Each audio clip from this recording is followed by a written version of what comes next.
Hey guys, welcome to El Dia Opina, which translates to the day's opinion. I am Dia, the day's opinion, and today I'm very honored to have Lauren Enriquez. She's not Latin. I was deceived, but she's pretty awesome. She's pretty awesome. She's married to a hot Peruvian, and she's a New York Times contributor and a pro-life advocate. Thank you so much, Lauren, for being with us today. I really appreciate it. Oh, I'm so excited to talk to you, and you pronounce my last name better than I do. So I should just, like record you and then tell everyone on the phone that that's what my last name is. Enriquez. That's There you right. go. Well, just tell us a little bit about your origin story and how you came to become the PR of the Human Coalition and what you're about and what they're about. Sure. So my origin story goes way back. My first memory of the pro-life movement or position is being like 7 years old and being in some little girl's garage. Obviously, I grew up like in the time when people actually played outside, and so we As spent did like I.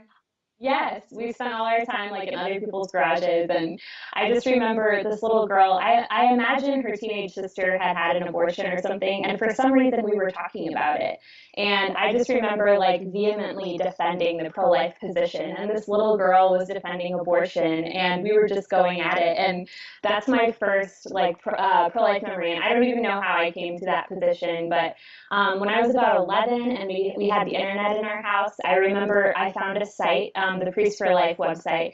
They had a gallery of like graphic images of aborted children, and they had a lot of testimonials from people who had had abortions and former abortionists and former abortion workers. And I just remember like soaking in all of that information. And I would go on the site every day and just read and read and read. And for some reason, it just was something that really resonated with me and something I wanted to learn more about. And so I read a lot and became very passionate at that really young age. And like almost every job I've ever had has been in the pro life movement. And so the way that I came to Human Coalition is that I started out writing articles after I had my first son. I now have three sons.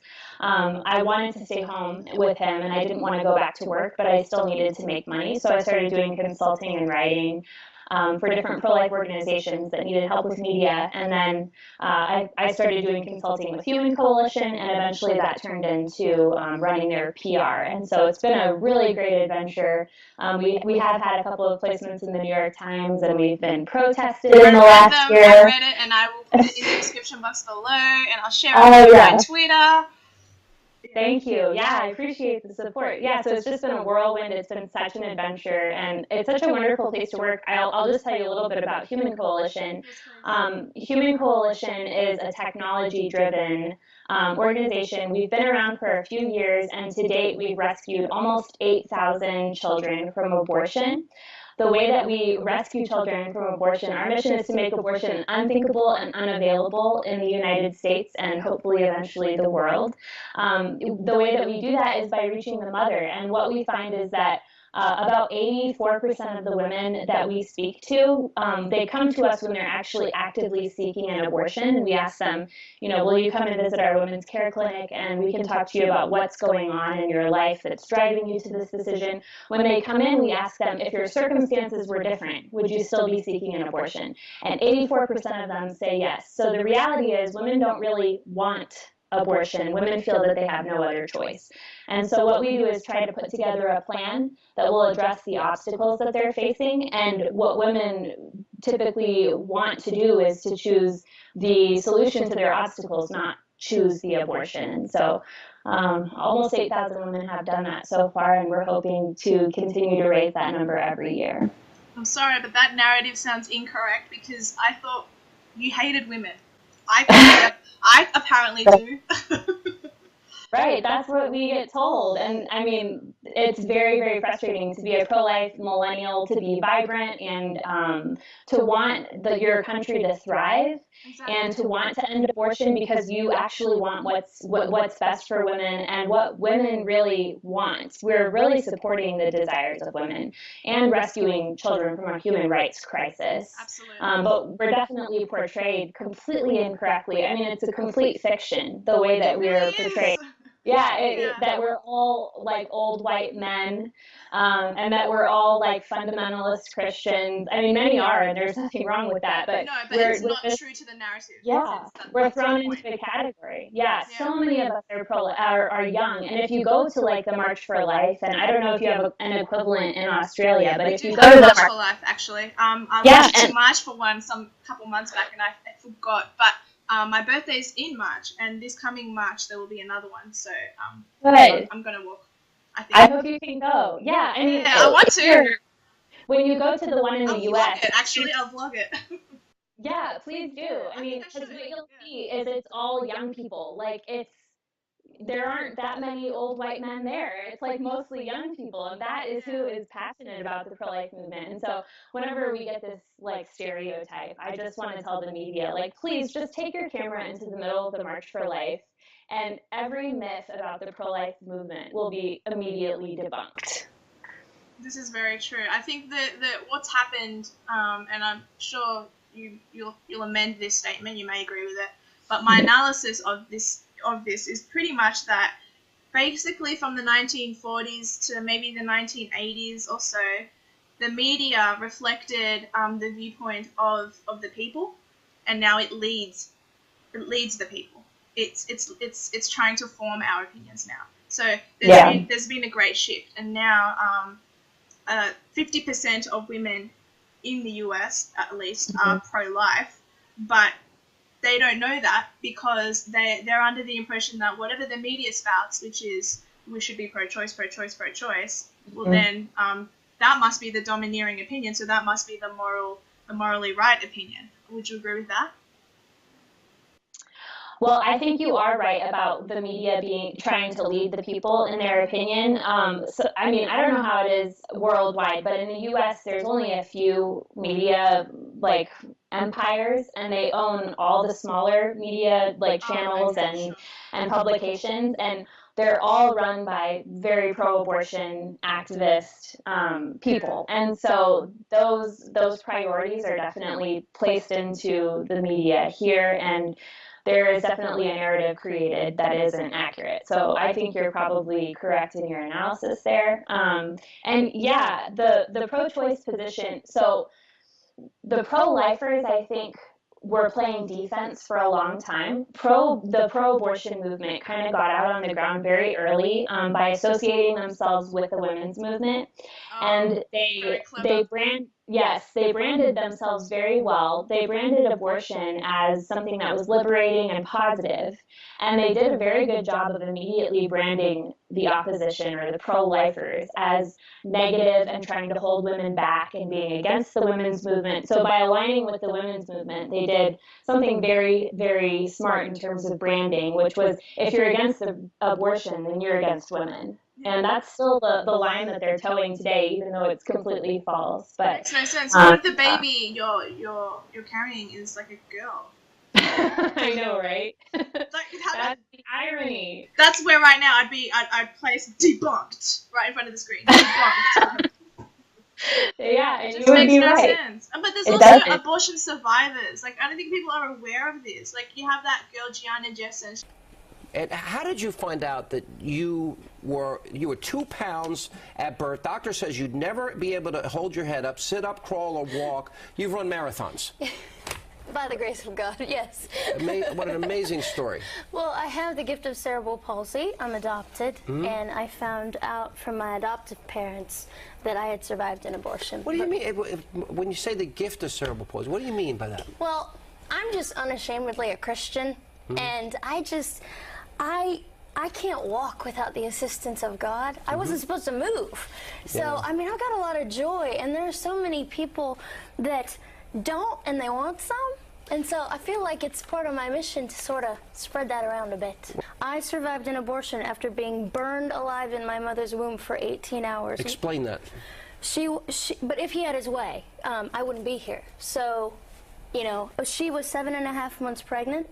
many people don't realize that at different points throughout the places throughout the United States, you can have an abortion at 9 months. So your mother was trying to abort you? Yeah, saline abortion, and I was being burned alive, and I was delivered alive in a clinic in Los Angeles after 18 hours. So the lack of oxygen to my brain is what caused my gift of cerebral palsy. How did you survive? How were you saved?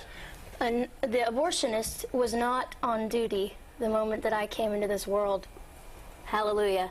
Had he been, he would have ended my life with strangulation, suffocation, or leaving me there to die. He wasn't there. So a nurse called an ambulance, had me transferred to a hospital where I was placed in an incubator weighing 2 pounds. And one thing I'd just like to say is, if abortion is merely about women's rights, then what were mine? It's the only one that pops to mind. There's another one. Melissa Oden is another one. Thank you. That's what I was thinking. Yeah. Yeah. Weighing less than 3 pounds, Melissa Oden was born beating the odds. She is a survivor of a failed saline infusion abortion. God did have a plan. It's a procedure that injects a toxic salt solution into the amniotic fluid surrounding a preborn child. Cared for by NICU nurses at first, baby Melissa was soon adopted into a loving home. Now, Oden is a wife and mother, a Catholic convert, and a pro-life advocate, with speeches spanning from pregnancy centers to Capitol Hill. I'm here today to share my story to not only highlight the horror of abortion taking place at Planned Parenthood, but to give a voice to other survivors like me. It's a journey detailed in her new memoir, You Carried Me, released this month. Melissa recounts a series of tough truths, including when she, as a teenager, learned about the abortion attempt on her life. To be 14 years old, it absolutely devastated my life. And I think, like so many young people, right, I didn't want anybody else to know how much I was hurting. So Melissa turned to what she calls her unholy trinity of coping mechanisms: bulimia, alcohol, and sex. People often ask me, how did you ever come out of that? And I always say it really wasn't me. It wasn't. It was the grace of God that saved me. And I had to be willing to wake up and every day say, you know what, I'm not going to do that today, right? The focus of the memoir continues onto Melissa's search for her birth mother as she wonders whose blood runs through my veins. She discovers her birth mother was a 19-year-old college student pressured to get an abortion. They've survived abortion, and Gianna Jessen survived a saline abortion. Her insides were burnt. And I remember I was overseas a couple of years ago, and I was in Denmark. Was it Denmark? Was it Norway or Denmark? Anyway, and I was talking to a young girl, and we got onto the subject of abortion because I tend to politicize up conversations all the time. I don't know why I do it. It really should. Me too. Yeah, I should probably stop doing it. But I mentioned to her that in the US, you can abort a child up to 7 months. I think more. But what I know of is 7 months, at least in Colorado. It's 7 months, and it's called a partial birth abortion, and it's when the head is still in the vagina, but then the rest of the body's out. I have a video on this on my channel where I've documented it, and they basically stab the back of the neck, and then there's like yellow liquid oozing, and that's a baby. That will change you forever. I don't give a shit if you're on the left or on the right. That will change you, and you'll know it's murder by that point. But I told her this is a real thing. She didn't believe me. She goes, there's no such thing as abortion survivors. And she wasn't being a bitch. She just thought I was wrong, or I was that what I said made no sense. It confounded the senses for her. It just sounded like a lie what I was saying. Like it's like believing in Superman. Like that's how weird it was to her. Yeah. Oh, exactly. So in the U.S., abortion is actually legal up until the moment of birth. So a lot of people don't realize this, but when Roe v. Wade came down on January... We've said this for years, and they don't listen to us. I've literally been told by Planned Parenthood activists that this is wrong, but they clearly don't know what the Supreme Court says. So on January 22nd, 1973, the Supreme Court released the case that everyone knows about, Roe v. Wade, which legalized abortion on demand. What people don't realize is that a case came down at the same time as Roe v. Wade, was decided the exact same day, and it's called Doe v. Bolton. And that case said that abortion is legal through all 9 months of pregnancy. So most states restrict abortion at viability, which is a very vague term, or 20 weeks. Some first try, well, 20 weeks, 25 weeks. most, yeah. So there's another case from 1993 that's Planned Parenthood versus Casey that kind of made it hard to restrict abortion prior to viability. So we're just now starting to pass laws that allow you to restrict abortion at 20 weeks or earlier, but typically states can't restrict abortion prior to viability, which is widely accepted to be like 24 weeks. But there are states, New Mexico is one of them, and there are others where there are literally no limits on abortion, and abortion is committed up until basically the due date. And in those cases, partial birth abortion was outlawed. We know that it is still happening in some places, but it was outlawed during the Bush administration. But the procedure that's used now for those later term abortions is basically the baby's heart is injected, causing it to have a heart attack, and then it's delivered. Sometimes that injection doesn't work, though, and it's delivered alive, and there's the question of, are these children being killed by infanticide after birth, or what's happening? Exactly.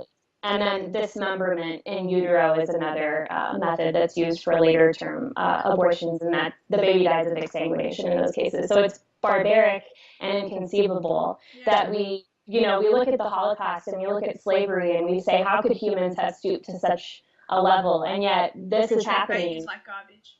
Yeah, and people don't know. Like you said, they deny it, but the reality is that it's happening. Or they choose to deny it as well. I think sometimes they would rather they don't want to have to face that moral fork in the road. And so you can challenge them as much. Do you watch Louder with Crowder? Yes, sometimes. So sometimes he has a new segment called Change My Mind, and he wears a t-shirt, and then he has people come to him, and they're like, change my mind, I'm pro-life. So when would it be okay, I guess, to put limitations, let's say, on abortion? Limitations. When is it okay? Because we've acknowledged viability is not consistent, but you're okay with it anyway. You're the only one who's valuing the rights of one being over another being, the mother over a child, because you're the one who's actually proactively terminating a life, and you're okay with that. I'm simply saying no one has the right to terminate another life, just like you don't have. It's the non-aggression principle. You don't have the right to hurt me, I don't have the right to hurt you. I'm saying that person doesn't have the right to hurt that baby. You're saying it does. So you're saying her rights supersede that of the other life living, growing inside of her. So the moment of conception, that's where a woman loses all ability to make any decisions for... No. You act as though I'm anti-choice. That's not true. Well, how can you be pro-life and pro-choice? Sure. I support 4 choices. Okay. Contraception, abstinence, motherhood, adoption. Okay. The only one I have a problem with is the 5th one, that's murder. Murder. Yes. So you don't even use the word abortion, you just use the word murder. Okay, killing. What is killing? Let's define. What is killing? What's the definition of killing? Killing would be the cessation of... The forcible cessation of someone else's life, right? Murder or killing. Well, let's. I'm trying to say. I can kill the tree, but I mean that. Okay, killing is it would relate to a person. Would it be the forcible termination of someone else's life? Killing. Right. Okay. Yes. Right. Now, what is murder? It's the cessation of a formed life. It's killing with intent, right? Well, to simplify. Murder is, otherwise it's manslaughter or whatever Sure. else. Okay. So we agree on murder. So if that's a life, how is abortion not murder? Because again, at different points, it's not viable. Let me answer your question with as much specificity as I can. You said, yes, I believe that once that unique human DNA is created that's separate from the mother, separate from the father, to an entirely new person, yeah, I don't support the forcible termination. So that's my view, to be, just so I'm very consistent. So let's look at the fetal development. Where is it okay for you? What point is it okay to kill? And this woman was saying, oh, well, I'm not for partial birth abortion. That's really bad. But then at the end of the whole thing, you realize, oh, well, actually, she still stands for that as well. Right. She's given all the facts and still chooses to play on that side. So yeah. I don't know what it would take. I think what it would take is someone hacking in to all of your network television, all of your cable TV, and showing an abortion happen at the 8-month point or something, and then people would be finally red-pilled. But Yeah, and this is why the media doesn't cover bombshell stories. Yeah. Well, the media had the opportunity to do that with the Center for Medical Progress videos, but they ignored it. I mean, they stonewalled the whole investigation, even though it could have been. Sorry, I should put my phone No on worries. silent. Sorry. No worries. I don't even It know could have why I been allowed a that very. to happen. It could have been a very big story, but the media just decided not to cover it. Yeah, that's really bad. Well, there's also the whole story. People like Whoopi Goldberg on The View screaming at Ben Carson. No, not Ben Carson. Carly Fiorina. Americans are horrified by the reality that we're harvesting baby parts through late-term Carly, abortion. I need to stop the you. majority of I need to stop you because that is not. Whoopi, you know I'm that's sorry. not you true. Asked, you asked Carly, me a you question. know no one's well, harvesting baby parts. That's interesting. No one's harvesting baby parts. That's interesting, Come Whoopi, on, girl. that Planned Parenthood, it's interesting that Planned Parenthood just announced that they were no longer going to take compensation for that.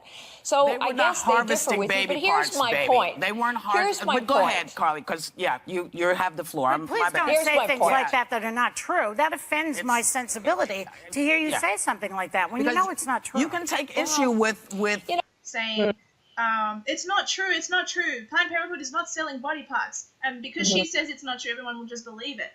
Right. Even though it's a proven fact. But people still think it's not true. Somehow people still think it's not true, even though it is true. And we sound like the ones who believe in unicorns, but it's true. Yeah. It's true. But what can you say? What can you do? I don't know. You have to keep doing exactly what you're doing. I mean, our generation has to stand up and say, we're not going to take this crap anymore. You guys can't just keep lying to everybody. And if you're not going to tell the truth, we have to do what people like Ben Shapiro and Steven Crowder and everybody is doing. Going on YouTube exactly like you are right now and saying, this is the truth, and just start red pilling people, because there's no way around the mainstream media at this point. We just have to make sure that we have our own strong media and that we're saying the truth unabashedly. We just can't be afraid to stand up and do that. Exactly. No, I completely agree. What do you say to people who make the argument that,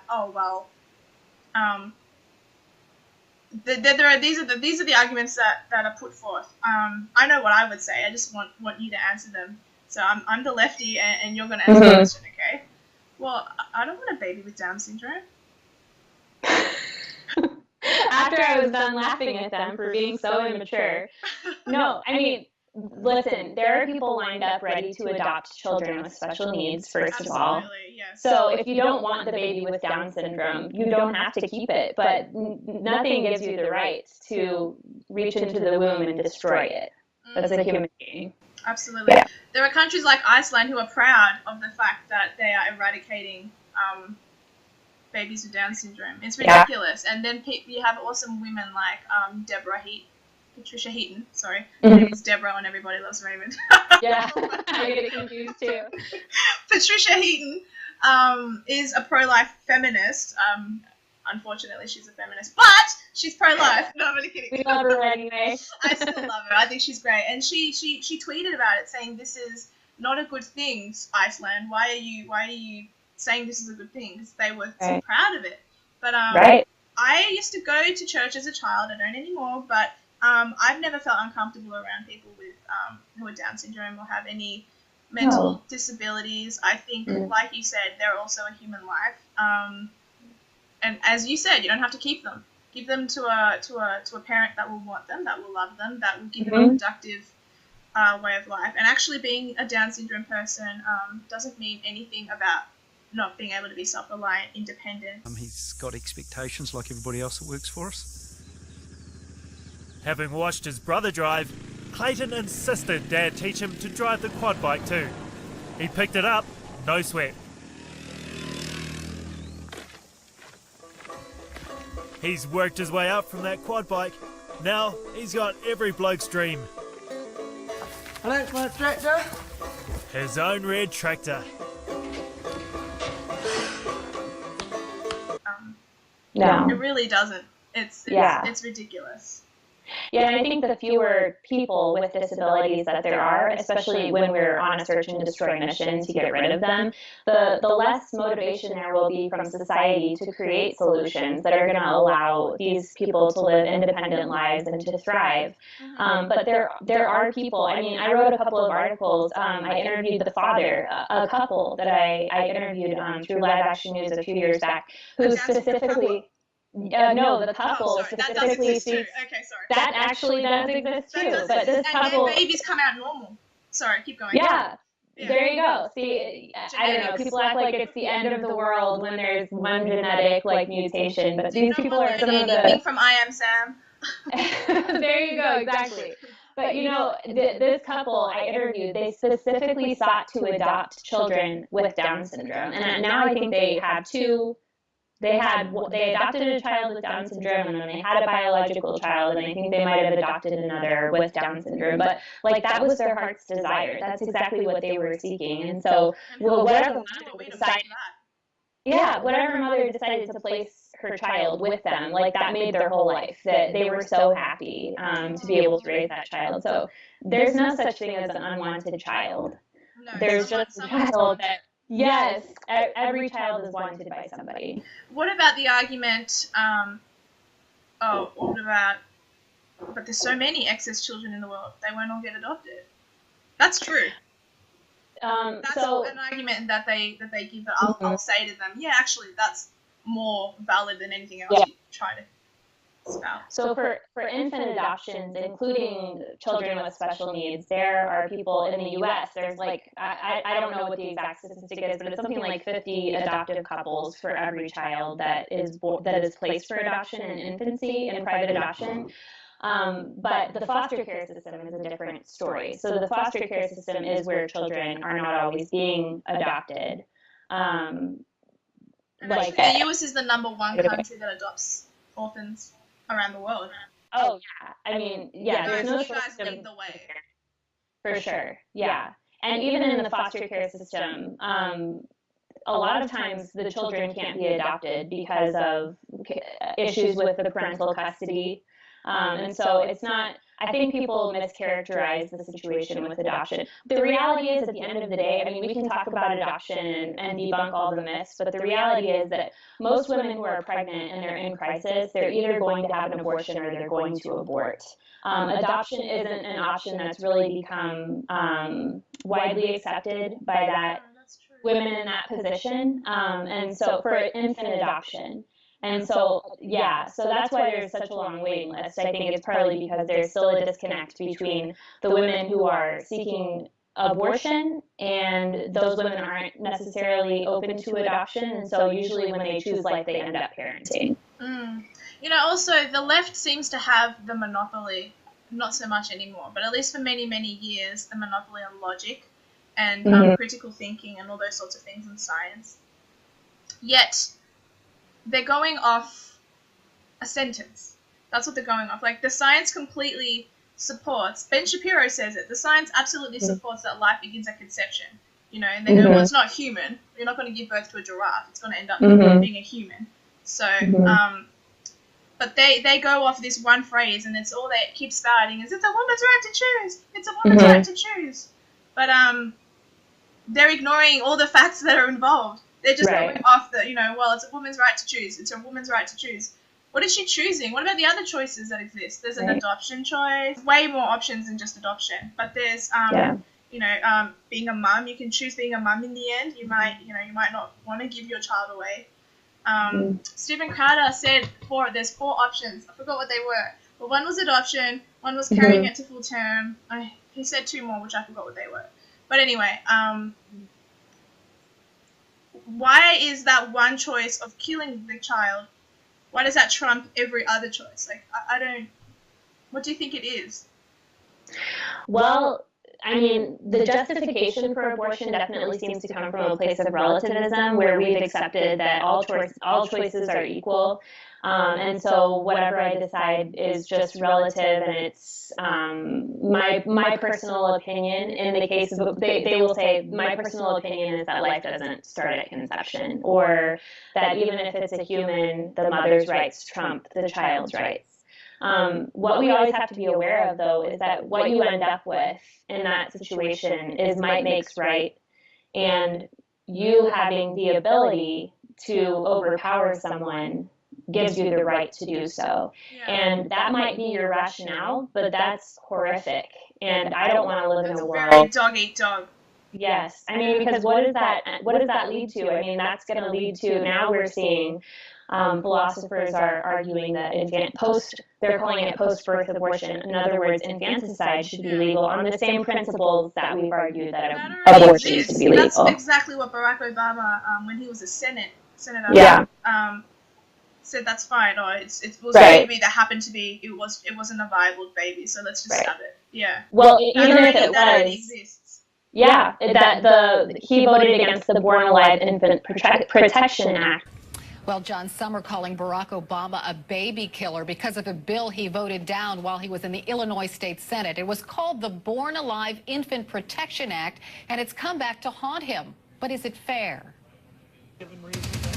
It's a charge that's been circulating online for months. He'll let a baby die that does miraculously survive an abortion. Anti-abortion conservatives like former Senator Rick Santorum have written op-eds about it, calling Obama a harsh ideologue. And conservative commentator and CNN contributor Bill Bennett has given voice to it in the Situation Room. What about that vote in Chicago that turned the stomach even of NARAL and the liberal senators that said if a baby is born alive after a late-term abortion, you can throw it away?